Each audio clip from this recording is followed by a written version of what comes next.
Oi, prazer, eu sou o Gustavo, eu trabalho com game design há mais ou menos 7 anos e hoje eu vim explicar para vocês um pouco mais sobre como é atuar nessa área e os diferentes pontos e, digamos, ferramentas e obrigações que essa área costuma ter quando a gente trabalha com desenvolvimento de jogos. Então, primeiramente, quem é o game designer? Eu costumo dizer que normalmente o game designer é o cara que põe lógica e tenta organizar a ideia ou as propostas que surgem numa empresa de desenvolvimento de jogos, seja ela grande ou pequena. Então, as ideias podem surgir de todos os lugares. Boa parte das vezes elas vêm dos próprios game designers, mas elas podem vir de qualquer pessoa, num brainstorm, dependendo de como é o modelo de trabalho da sua empresa. E a partir do momento que você tem uma ideia, você precisa trabalhar em como concretizar ela, né? Encontrar os pontos fortes, encontrar os pontos fracos, garantir que todas as partes móveis dessa ideia funcionem. E boa parte do trabalho do game designer é isso, garantir que aquela ideia interessante que apareceu no começo continue tendo uma base sólida e que ela funcione bem o suficiente para que o projeto consiga existir no longo prazo.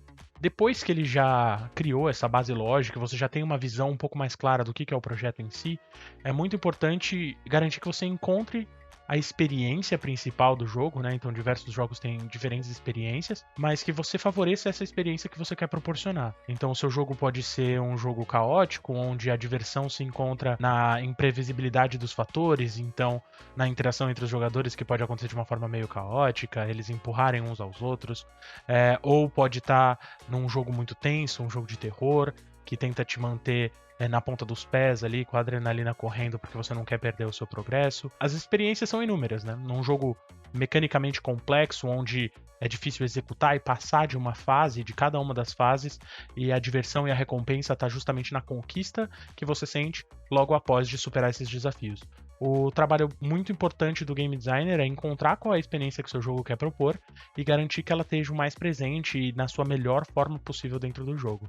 Então, encontrar qual que é essa experiência e garantir que os jogadores também consigam encontrar. Depois de que você encontrou qual que é a ideia do jogo, definiu qual é a experiência que você quer proporcionar para os jogadores com esse jogo, estabeleceu todas as regras, como que ele funciona nas suas minúcias, né? Então, quando você está dando a base lógica, você tenta definir como que o personagem pula, como que o personagem ataca, quão rápido ele é, quão forte ele é, quão mais forte ele pode ficar, que tipos de recursos ele vai encontrar. Depois que você definiu toda essa estrutura lógica inicial e você sabe o seu objetivo, o seu trabalho não está exatamente completo como um game designer.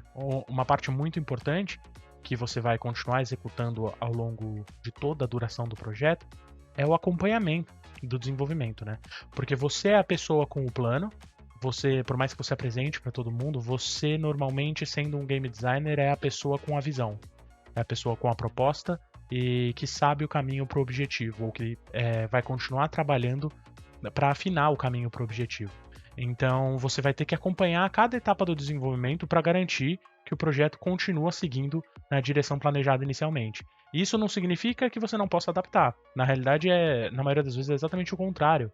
Às vezes, o que você planejou não exatamente guia vocês para a direção esperada ou necessária, e o game designer tem que estar ciente do que está acontecendo para poder adaptar o plano quando possível, para garantir que o resultado seja o melhor que ele possa conseguir. Outra parte bem importante do trabalho do game designer é servir como ponte entre as áreas. Então é muito comum e se espera que o game designer não seja exatamente um mestre de alguma área especificamente, então ele não seja um excelente ilustrador, que ele seja um excelente programador, ou que ele seja um excelente modelador 3D ou animador, mas é muito importante que ele tenha uma boa base em todas essas áreas para ele poder garantir que o objetivo dele seja cumprido lá na frente. Então, que ele consiga garantir que as funções do jogo estão funcionando da forma que deveriam, que o trabalho de cada uma das áreas seja feito de forma que não afete a próxima área que vai ter que atuar naquela feature ou naquela parte do jogo em específico. Então, é muito importante e ajuda muito se o game designer tiver essa noção de todos os passos, sempre tiver toda a pipeline, né, que a gente chama, ou todo o processo que aquela pequena parte do jogo vai passar para garantir que ela funcione muito bem. Então vamos dar um exemplo de um exemplo concreto, né? Então você vai fazer um carro dentro do seu jogo. Digamos que o seu jogo é de corrida ou simplesmente tem um elemento de carros dentro do seu jogo. Primeira coisa é alguém vai dar uma ideia do carro. E a ideia do carro é um carro que ande na parede. Uma ideia interessante. E você vai tentar pensar em como isso funciona. Parte do seu trabalho vai ser, beleza, Ele vai andar no chão e nas paredes. Ele vai andar para sempre nas paredes? Ele vai cair caso ande nas paredes? Ele anda na mesma velocidade que ele anda no chão enquanto ele anda nas paredes? Ele gasta algum recurso para andar nas paredes ou é natural? E você começa a destrinchar esse nó de conceitos com base em todas as outras coisas que você já tem no seu jogo, e você começa a dar uma cara mais concreta para o que vai ser esse carro que anda nas paredes. Depois disso, que você já tem tudo isso estruturado, você tenta pensar, beleza, o que eu quero fazer com esse carro que anda nas paredes? Ele serve para uma fase em específico? Ou ele é só uma coisa que eu quero adicionar para o meu jogo ficar mais divertido? Ou não, ou às vezes é para ficar mais difícil. Digamos que você não possa andar nas paredes e isso vai ser, de certa forma, algum desafio a mais para o jogador. Depois que você encontra qual que é esse objetivo de novo, o que você quer conquistar com esse carro na parede, você pode basear todas as suas decisões a partir dali para seguir na direção desse objetivo. Então, você definiu o plano, você entregou para a mão do seu artista e ele desenha um carro para você. Só que vamos supor que no primeiro desenho que ele fez uma roda bem pequenininha, que vai ficar difícil de dar essa sensação de que essa roda consegue, sei lá, agarrar a parede ou se prender. Às vezes você tinha pensado que fosse claro, que eu olho para esse carro e eu vejo que ele pode andar na parede de imediato. Seja porque ele tem um recurso gravitacional, ou seja simplesmente porque ele tem algumas ventosas na roda. Então você passa esse feedback para o seu artista para garantir que o que você está fazendo funcione e cumpra o objetivo que você precisa no final. E daí depois você passa para a próxima etapa. Então a próxima etapa pode ser a modelagem 3D, e na modelagem você precisa garantir que o carro consiga fazer com que as rodas girem independentemente. Isso é uma coisa importante, então você precisa garantir que o cara que vai modelar o seu carro não prenda as rodas junto com outras partes do carro, porque senão pode distorcer o carro. Ou você precisa garantir que a parte de dentro do carro seja visível para mostrar o personagem lá dentro dirigindo, porque aquilo é importante naquele momento. Então você precisa continuar guiando o modelador 3D para cumprir todos os seus objetivos. Depois disso, vai para o animador. E daí você também fala, eu vou precisar de animações diferentes, porque eu quero que fique claro para o jogador, enquanto ele está andando na parede, que ele está usando um recurso diferente, ou de que o carro se comporta de uma maneira diferente. Então vamos supor que o carro tenha dois estados. Enquanto ele estiver andando no chão, as rodas estão alinhadas com o chão. Enquanto ele está andando na parede, as rodas viram. Você precisa explicar isso para o seu animador. E mesmo que você tenha uma documentação, é sempre importante você estar presente e se fazer presente para não só garantir que o que você pediu inicialmente seja entendido e cumprido, ou para que você possa perceber oportunidades de melhoria e adaptação em cada etapa do processo, para, de novo, garantir o melhor resultado possível. E isso vai até o final. Você passa pela programação fazendo o mesmo processo, você passa pelo som fazendo o mesmo processo, pelo artista visual fazendo o mesmo processo, e quando o carro está lá pronto, você vai passar a testar ele e vai fazer o mesmo processo até que você esteja confortável com o seu carro que anda na parede e ele possa ser entregue para os jogadores. Uma das coisas bem interessantes também no desenvolvimento de jogos é como você insere narrativa nele, né? Então, as pessoas comparam bastante jogos com filmes e com essas coisas justamente porque eles têm uma carga narrativa muito interessante. Da mesma forma que tem muitas similaridades com as outras mídias que contam histórias, livros, séries, filmes, ele também tem muitas coisas únicas, né? Que é a própria interação do jogador. Então você sabe que o jogador pode bagunçar a sua história, ou ele pode modificar a sua história, dependendo da forma que você conta. Então é muito interessante para o cara que vai ter a responsabilidade de permear uma narrativa ali dentro do jogo, entender de todos os impactos que o jogador pode causar. Ou o simples fato de ele estar jogando pode mudar a sua perspectiva. Então num jogo de terror, se o jogador fizer alguma coisa engraçada, tipo ficar agachando e levantando, ele pode quebrar a tua imersão. Então, muito importante pro artista narrativo, né? Ele entender o que ele quer transmitir de ideia, ele descrever essa história, contar essa história que ele planejou inicialmente e entender quais são as ferramentas que ele vai precisar usar para garantir ou assegurar da melhor forma possível que a história que ele quer contar chegue até os ouvidos do jogador. Porque pode ser que você tenha uma história muito interessante montada inicialmente, mas quando o jogador interage com ela, ou ela cai por terra, ou ela passa desapercebida, o que às vezes é um dos piores casos, ou que ela simplesmente se perca um pouco na tradução. ela seja uma história que é muito interessante no papel, mas se você não consegue usar as ferramentas de forma apropriada para passar essa história para o jogador de uma forma natural e de uma forma lúdica, pode ser que ele ou não se interesse ou que ela passe desapercebida. Então, dando exemplos, por exemplo, digamos que o personagem do seu jogo está entrando numa tumba e é uma tumba que escondia um tesouro há milênios. E ele não sabe muito. Ele acabou de entrar no jogo. É a primeira interação dele com o jogo. Ele não. Digamos que ele não ouviu nenhum trailer, não ouviu nenhuma história, não leu nenhum site. Ele não sabe de nada. Então cabe a você usar dos artifícios e das ferramentas que o jogo tem para mostrar para ele aos poucos do que se trata aquilo que está acontecendo. Então, por exemplo, entrando nessa tumba, vão ter esqueletos de exploradores antigos que entraram ali para tentar buscar os tesouros. Vão ter armadilhas tentando indicar que aquele tesouro foi protegido. Vão ter coisas escritas na parede, às vezes recados de pessoas que vieram antes, dicas para futuros aventureiros. Ou não, ou aquele lugar vai ser um lugar abandonado, vazio. Você não sabe dizer exatamente o que está impedindo outros aventureiros de conquistar os tesouros. Então, é muito interessante você entender as formas diferentes que você tem de contar a história. Então, você tem formas diretas. Por exemplo, o jogador acha algum livro que tem um trecho de história ali dentro e ele pode parar e ler e entender um pouco mais sobre o universo que você está inserido. Ou ele pode só ouvir uma conversa entre dois NPCs enquanto ele está passando por um salão enorme e essa conversa dizer um pouco mais sobre o lugar que ele se encontra. Ou ele pode ver o lugar que ele se encontra e tirar as próprias conclusões. Todas essas ferramentas, elas têm diferentes níveis de tradução da história. Então, se você mostra um texto para o jogador e ele leia, ele provavelmente vai entender o que você disse, porque você está literalmente dando a história na mão dele para ele ler, absorver aquilo e entender a história. Mas é um pouco mais trabalhoso da parte dele de simplesmente parar e entender aquilo e assimilar aquela ideia. Então fica um pouco desse jogo de quanto mais tempo você fizer com que o jogador pare para absorver a sua história, pode ser que ele absorva mais, mas pode ser que ele não tenha interesse em parar para absorver essa história. E pode ser o que você quer para o seu jogo. Às vezes a história não é o elemento principal, mas sim um elemento secundário, onde você quer que os jogadores que se interessam de verdade tenham uma história muito rica e complexa, mas que eles tenham que correr atrás para descobrir. E o jogador que passe o jogo de uma forma mais rápida ou sem se preocupar tanto com esses detalhes, talvez passe batido por essa experiência. Ou absorva um pouco menos dessa experiência. Tudo depende do seu propósito. Então você pode permear um pouco mais a história dentro das mecânicas do jogo, como por exemplo o seu personagem começar de um formato e terminar de outro. Então você tem exemplos do Journey, por exemplo, onde o personagem se transforma.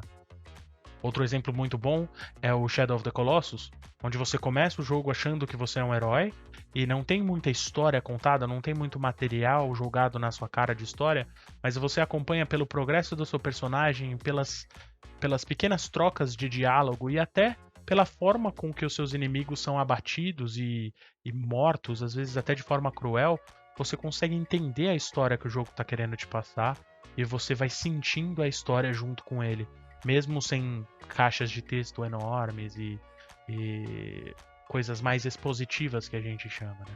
Não que elas sejam ruins, é sempre só importante entender que tipo de jogo você está querendo fazer e determinar quais são as melhores ferramentas para você completar esse objetivo. O que é o trabalho de um AI Programmer? Um AI Programmer, ou programador de inteligência artificial, ele é responsável por garantir com que os personagens não jogáveis do jogo, ou NPCs, eles tenham um comportamento complexo e interativo com o jogador. Então vamos supor, se uma bomba explode, o NPC ele pode ter diversos comportamentos com aquilo. Se ele for um civil, ele pode fugir com medo. Se ele for um policial, ele pode tentar explorar e descobrir quem que soltou essa bomba, quem que explodiu isso. Se ele for, sei lá, um bombeiro, ele pode tentar apagar o fogo ou atender os feridos. Então, você sempre, quando você expõe uma situação, um personagem não jogável, né, uma inteligência artificial, ela pode ter uma gama muito variada de comportamentos que ela vai acionar para responder àquela situação.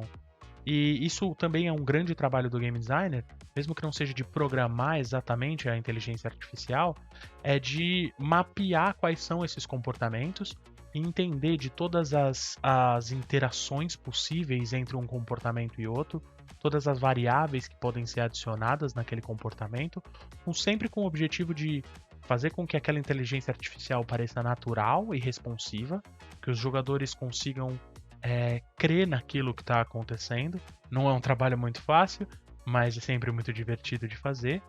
E a outra parte é que é até meio contraintuitivo quando você tenta fazer o que uma inteligência artificial seja natural e responsiva, mas se tratando de jogos é muito importante que ela seja previsível. Por que previsível? Porque você quer que o seu jogador aprenda com o jogo, evolua com o jogo e sinta em algum momento que ele tem controle sobre aquilo. Lógico, todo jogo é um caso à parte. Pode ser que no seu jogo não seja esse o objetivo, mas é sempre bom, e na grande maioria dos casos, que o jogador consiga evoluir com a experiência e se sentir progredindo, se sentir evoluindo e jogando cada vez melhor. Então, por exemplo, se você pega chefes do Dark Souls, por exemplo, eles têm comportamentos complexos, eles têm ataques diferentes, eles reagem de formas diferentes. A primeira vez que você encontra um, normalmente é muito difícil de você ganhar, porque você ainda tem muito que aprender. Quais são os ataques que ele usa? Por que ele usa tais ataques? Quais são os pontos fracos e os pontos fortes? Quais são as janelas de oportunidade que ele cria para você atacar ele de volta? E tudo isso é responsabilidade do game designer de garantir. Não, agora ele vai dar um ataque muito forte, mas depois ele vai abrir uma janela de oportunidade para ele apanhar. Então o jogador vai ter que desviar desse ataque muito forte, se reposicionar e capitalizar no momento frágil dessa entidade. E todo esse comportamento, toda essa minúcia da inteligência artificial é um trabalho enorme e que requer muita tentativa e erro, experiência e visão do game designer responsável por essa feature. Level designer. O level designer também é uma das áreas mais, digamos assim, comumente conhecidas do game designer, porque todo jogo tem níveis, né, fases, por mais simples ou únicos que sejam. Então, sei lá, por exemplo, o jogo de futebol tem uma fase só. O jogo de futebol de campo, por exemplo, é um retângulo com uma grande área, gols, mas aquilo é uma fase, existe um pensamento por trás daquilo, seja no jogo físico ou no jogo digital. E o trabalho do game designer é justamente criar esse ambiente onde ele possa explorar ao máximo todas as propostas iniciais do jogo. Então, se você tem um jogo, por exemplo, um jogo de tiro em primeira pessoa, o que você quer explorar?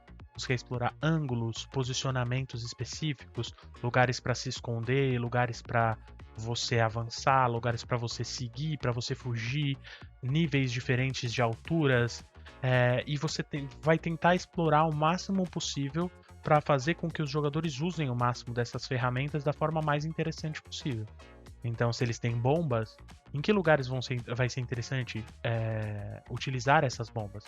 Talvez um lugar onde seja difícil de fugir, uma sala meio fechada. Você pode pensar, o jogador não tem saída daqui se eu jogar uma bomba. Então eu volto, edito o nível um pouco, adiciono uma janela. E agora eu adiciono mais uma oportunidade para o jogador se adaptar. Então, se ele quiser fugir daquela bomba, ele pode tentar pular pela janela, e se ele conseguir fazer isso a tempo, ele vai ser bem recompensado. O trabalho mais importante dele é identificar a experiência do jogo e tentar propor um ambiente físico onde o jogador consiga explorar ao máximo dessas ferramentas, dessas mecânicas de jogo, né, que foram propostas na ideia inicial. Então, um jogo de corrida, você pode explorar curvas diferentes, relevos, obstáculos no meio do caminho, momentos interessantes onde você pode acelerar em retas compridas, assim. Ou num plataformer, né, que é um jogo de plataforma, você pode explorar pulos muito desafiadores, inimigos que vão estar posicionados em lugares estratégicos, fazendo difícil que você consiga passar por um determinado obstáculo, né? Sumarizando um pouco, o level designer ele é responsável em propor esses desafios da melhor forma possível e dispor eles de uma forma clara para que quem estiver jogando consiga identificar, se adaptar e superar esses objetivos. Além disso, também é muito interessante você favorecer experiências diferentes para o mesmo nível. Vamos supor, num jogo de aventura, você tem perfis diferentes de jogadores. E é muito melhor quando você consegue agradar a maioria deles, ou todos, de preferência. É um pouco mais difícil, mas é legal quando acontece. Então sempre tem aquele jogador que gosta de explorar mais. Ele gosta de ter certeza de que ele viu todos os cantos do mapa, todas as possíveis entradas e saídas. Normalmente esse jogador ele gosta de se sentir recompensado por isso, de encontrar algo que ele acredita que quase mais ninguém achou. Então é muito importante nesses jogos de exploração você colocar esses pontos escondidos, essas entradas difíceis de serem identificadas, para esse tipo de jogador que gosta de explorar ter o que explorar. Mas em contrapartida, vai ter o jogador que ele quer passar o mais rápido possível. Então, se você não deixar um caminho agradável para ele transpor, pulando, dando corrida, atacando e destruindo obstáculos, ele pode se sentir frustrado em ter que seguir um caminho muito longo sem propósito nenhum, porque ele está focado no objetivo final. Então, o melhor level possível é aquele que propõe e o jogador pode decidir o quanto e aonde ele quer interagir mais. Então, se ele quiser explorar, ele pode. Se ele quiser passar correndo e só cumprir o objetivo principal, ele também pode. Quando você consegue encontrar esse balanço para o seu jogo, é muito mais interessante. Parte importantíssima do level design também é poder guiar o jogador, guiar os olhos do jogador, né? Porque você vai criar um nível e quando você cria ele, você normalmente sabe tudo sobre ele. Mas o jogador, quando é a primeira vez que ele está vendo, é muito difícil para ele entender o que é o que e o que ele tem que fazer dependendo da complexidade do seu nível. Então, usando elementos visuais, por exemplo, uma trilha de estrada de terra com luzes acesas, enquanto todas as outras estradas de terra têm as luzes apagadas.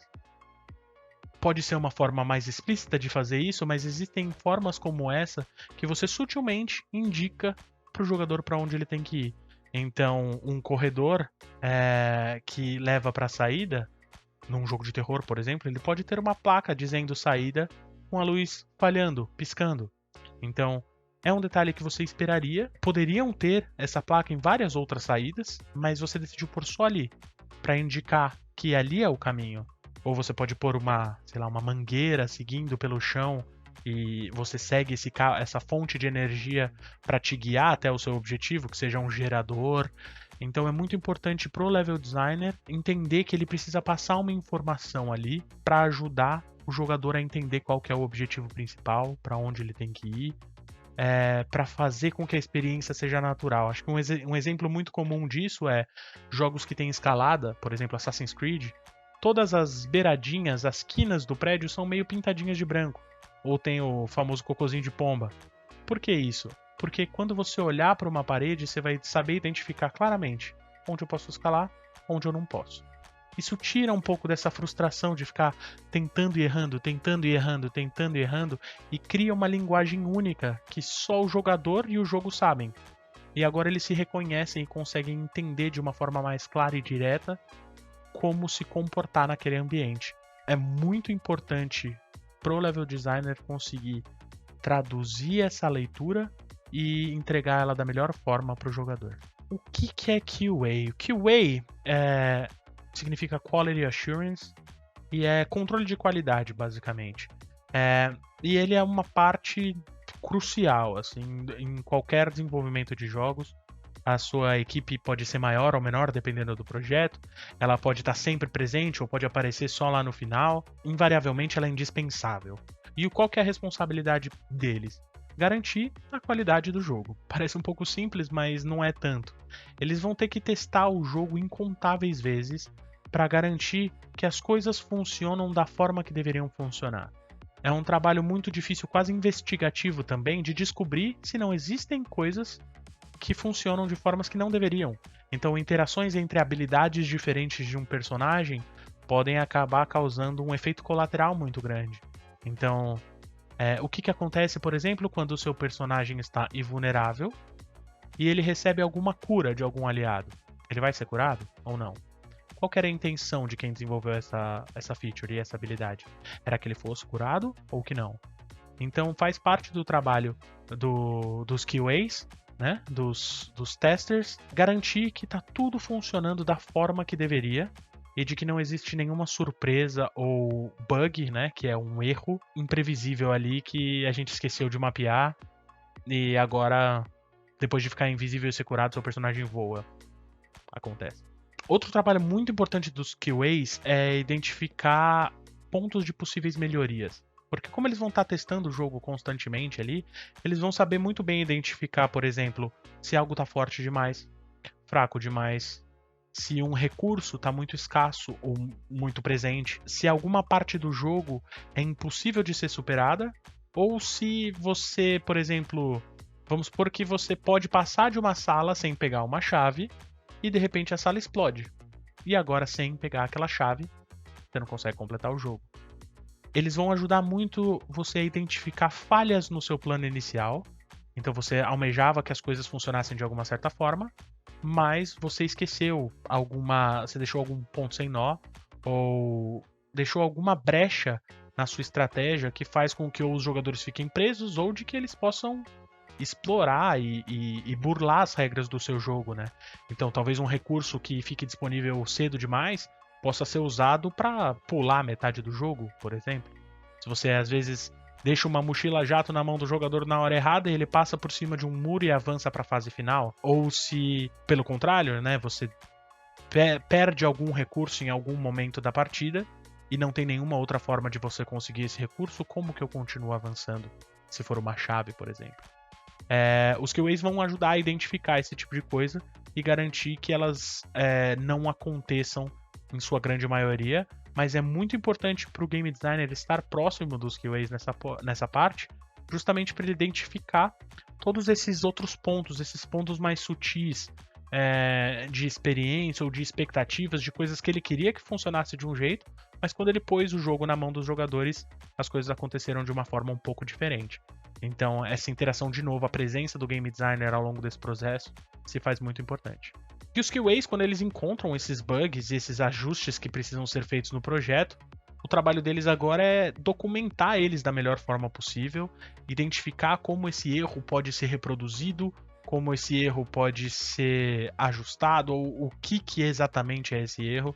Então vamos supor que para travar uma arma num jogo, você precisa jogar com um personagem específico, numa fase específica, atirar 3 vezes numa parede específica, recarregar a arma e depois jogar ela no chão.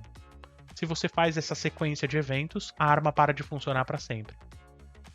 O trabalho do QA é identificar esse caminho para reproduzir esse erro, porque quanto melhor ele traçar o caminho até o erro, mais fácil vai ser para o programador seguir atrás dessa migalha de pães que eles deixam para trás para chegar até o erro. Então ele vai entender todas as etapas do processo que foram executadas para identificar, não, o erro está em recarregar e jogar uma arma na neve. Porque a neve faz com que a arma demore para cair, e se a arma está recarregando, ela só termina de recarregar quando ela cai. Só que se você joga na neve, ela nunca cai, então ela nunca recarrega, então ela nunca mais pode atirar. E daí ele pode entender qual que é a melhor forma de corrigir esse erro, seja ajustando a neve, seja ajustando a regra de carregamento, seja tirando a arma do jogo. Os game testers, eles têm uma experiência, uma atuação bem próxima com o dos QAs, mas eu diria que é menos técnica no sentido de encontrar erros e de encontrar falhas e foca mais naquela outra parte da experiência do jogador mesmo. Então esse cara vai ser o focado em tentar explorar o seu jogo da melhor forma possível, usar os recursos da melhor forma possível, tentar encontrar falhas na sua lógica para que ele ganhe vantagens ou para que ele fique mais forte e também para garantir que a experiência que você queria esteja lá.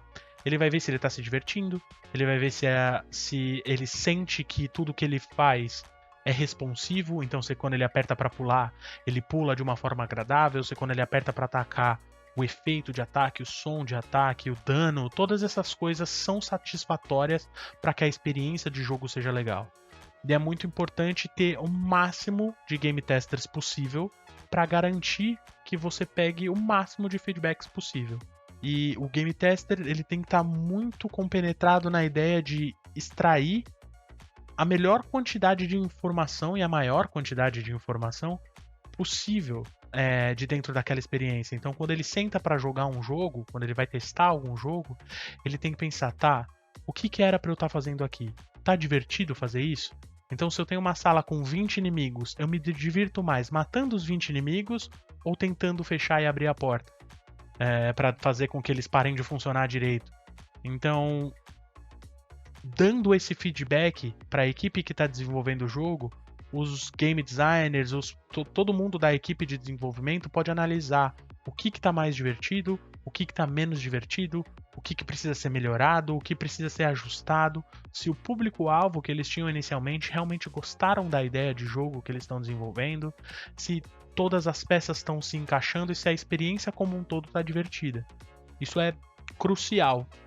Existem diversas formas de você expor o seu jogo para esses jogadores, para eles poderem testar e você ter tempo hábil de ajustar o seu plano, né, e melhorar a experiência. Então, por exemplo, em jogos online, eles costumam fazer testes fechados.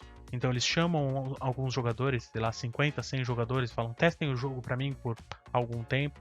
Esses testes podem ser ou não remunerados. Acessos antecipados. Então você sabe que seu jogo ainda precisa de melhorias, mas você quer saber exatamente quais. Então você libera uma versão meio que de testes do jogo para os jogadores jogarem, sentirem e avaliarem a experiência, para que você possa coletar feedback, levar para a equipe, melhorar a sua experiência e lançar o jogo de novo. Então o trabalho e o feedback deles é crucial.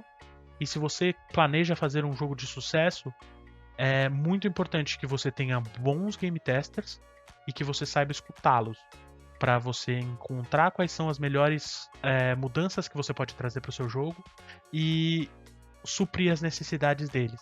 Porque muitas vezes eles não vão saber te dizer exatamente o que eles querem, às vezes eles vão. Então a gente quer uma arma que dê mais dano. Tá bom, eles querem uma arma que dê mais dano, vamos pôr uma arma que dê mais dano. Mas às vezes não é a arma que eles querem. Às vezes o jogo tá muito difícil e eles só sentem que a melhor forma de ficar mais fácil é por uma arma que dá mais dano. Então, parte do trabalho do game designer é entender qual que é a necessidade deles e proporcionar ou criar as ferramentas para suprir essas necessidades, quase como um médico.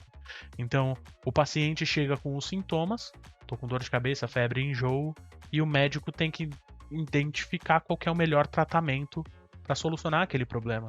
Então, se o seu game tester chega falando, o jogo tá divertido, o jogo não está divertido, perdão, tá muito lento, tá demorando demais, eu me sinto fraco, você pode entender, beleza, o que eu posso mudar para solucionar esses problemas, e daí você cria um plano para endereçar esses tópicos e aprimorar a experiência do seu jogo.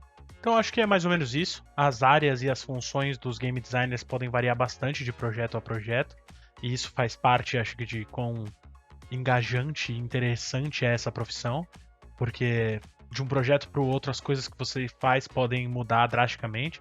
Num jogo de terror você está pensando na melhor forma de assustar e de matar o jogador, enquanto num jogo de colheita, de fazendinha, você está pensando em qual que é a melhor forma de garantir que uma plantação de cenourinhas bonitinhas cresça de forma agradável para os jogadores.